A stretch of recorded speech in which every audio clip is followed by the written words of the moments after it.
ওয়ার্ডে আমরা যদি খুব তাড়াতাড়ি ওএমআর শিট বানাতে চাই, যেগুলি পরীক্ষার ক্ষেত্রে ব্যবহৃত হয়, সেরকম যদি ওএমআর শিট খুব তাড়াতাড়ি বানাতে চাই তাহলে কি করতে হবে? প্রথমে আমরা এখান থেকে চলে আসলাম লেআউট ট্যাবে, গিয়ে এখানটায় চলে আসলাম কলামস, এখানে আসলাম মোর কলামস।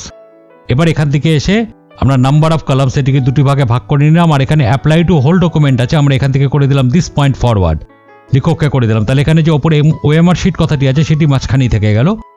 এবার আমরা এখান থেকে আবার আসলাম হোম ট্যাবে, সেখান থেকে আমরা নাম্বারে নিয়ে নিলাম, প্রথমে নিয়ে নিলাম এখানে 1। এবার এখান থেকে আমরা এসে ফন্ট কালারটি এখান থেকে করে দিলাম রেড, করে এখান থেকে আমরা টাইপ করলাম 24D0, লিখে আমরা যদি অল্ট এক্সপ্রেস করি তাহলে দেখুন এ চলে এলো। আবার লিখলাম 24D1, লিখে যদি অল্ট এক্সপ্রেস করি তাহলে বি চলে এলো। 24D2 অল্ট এক্স তাহলে সি চলে এলো। 24D3 অল্ট এক্স তাহলে ডি আসলো। 24D4 অল্ট এক্স তাহলে ই চলে এলো। এবার আমরা কি করলাম, জাস্ট এই জায়গাটাকে কপি করলাম, কপি করে এখান থেকে আমরা এন্টার দিলাম, আর এগুলি পরপর আমরা